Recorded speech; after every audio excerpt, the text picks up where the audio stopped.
The value of our yes. Not how loud you say it or how fast you give it, but what it means when things get hard. Because in this world, anyone can say yes, but only real leaders carry the weight of that yes. Jesus said, "Let your yes be yes and your no be no." We're not short on voices. We're short on follow through. Today's episode is a call to arms. It's a wake-up call. Men, stop giving out your yes without weighing out the cost. It's not about perfection. It's about integrity. Welcome to Chapter 5. Yes means yes. Let me tell you about where all this started for me. There was a season where I was saying yes to everything. Church events, coaching, ministry, business, leadership calls, you name it. I was your guy. I thought it made me dependable. I thought it made me important. I started to get my value in performance. I started to run myself ragged. But the truth about it is I was overcommitted, overextended, and under-delivering. All while looking like a good man on the outside. But on the inside, I was exhausted. I was burnt out. And my family was getting the short end of the stick. One time I committed to meet a brother at a prayer group. Told him, "I'll be there. You can count on me." It was a Saturday morning, really early prayer group. The entire week, I was slammed, coaching, working, playing with my kids, being invested in my kids, going to school, just doing all the things that I do in my life already. And when Saturday morning came, the alarm went off. I wasn't very surgical. I hit the snooze button. I bailed on them. No text, no call, just silence. And then you know what? That friend, he didn't call me when the storms were raging anymore. He didn't ask me to participate in prayer groups anymore.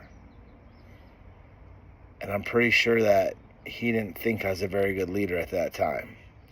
And that moment stuck with me because the issue wasn't about a prayer group. It was about my integrity. It was about my weight and value of my yes, because my yes had become cheap.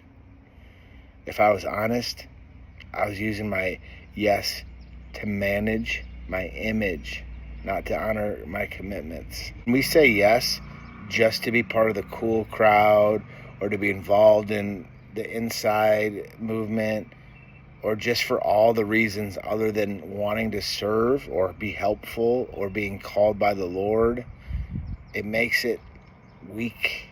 It makes it not valuable. It makes it easy to break. And that was the moment, prayer group, that was the moment that I realized something had to change. If I wanted to be trusted, if I wanted to be a leader, if I wanted to show people the path, if I wanted my yes to mean something again, I had to do something different. Let's talk about a man who understood the cost of a real yes. In 1914, Ernest Shackleton led 27 men into Antarctica for an expedition. Their mission failed. Their ship, the Endurance, was crushed by ice. No radio, no outside help, no hope, at least not on paper. For nearly 2 years, they were stranded. But Shackleton made a promise. "I will get every one of you home." And he did. Yes, there was cold, frigid weather. There were the elements. There was ice. There were animals. There was lack of food. There was lack of shelter.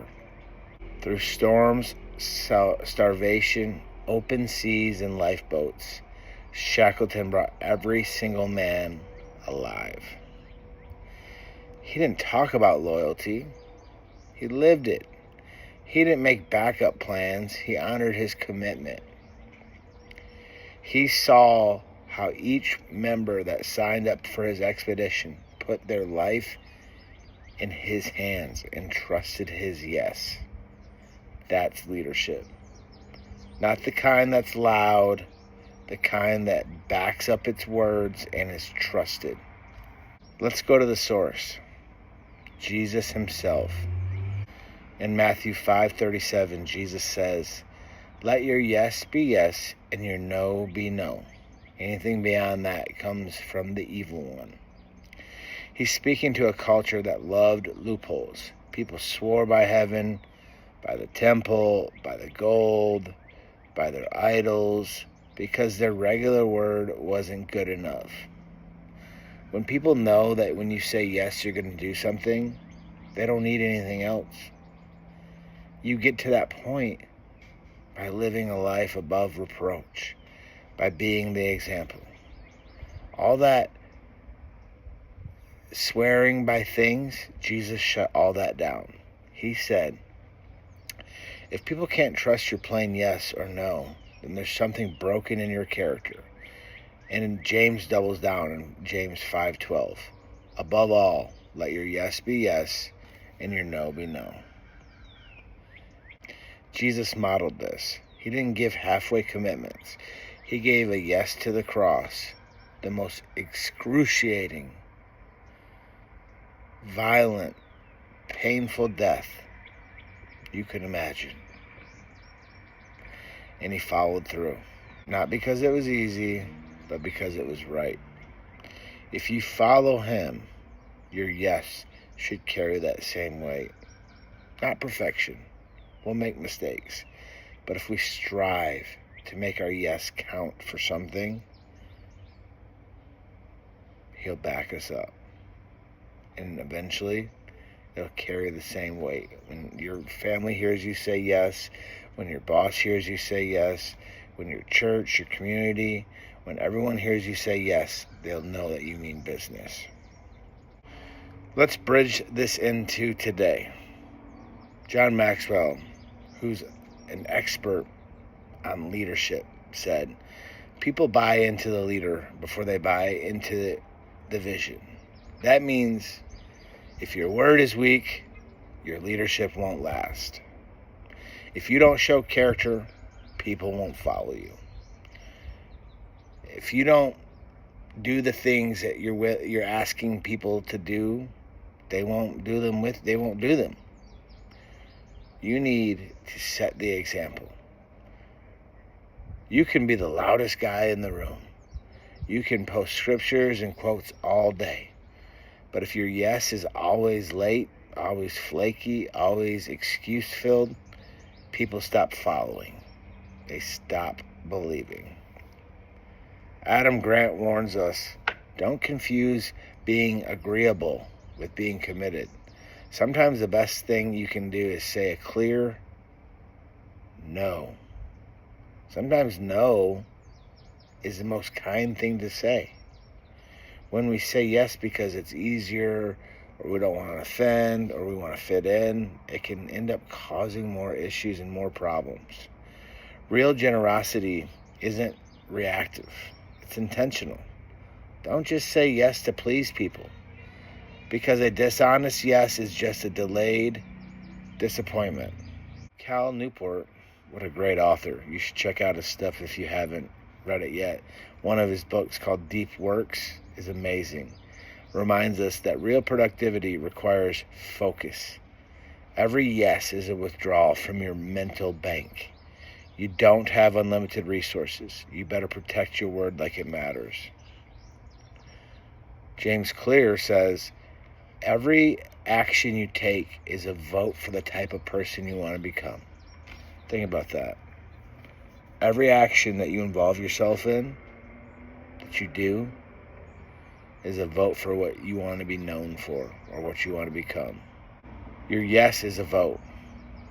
A vote for character, a vote for consistency, a vote for leadership. So ask yourself, what are you voting for? What things are you saying yes to that put you in the place where, as in the military, they say, perception is reality? Think about that for a minute. Let's bring it home. Your yes doesn't need to be perfect. It doesn't need to be holy either. It needs to be measured, intentional, backed with integrity. Some of you watching today need to go back and fix a broken yes. Make a call, apologize, show up. I think if we're honest, every single one of us can think of a time where we overcommitted, someone was counting on us, and we backed out. Or we overcommitted, still showed up, and they got a fraction of what we're capable of doing. Those are where we need to show up and apologize. And then we also need to think about how to say no with grace and clarity.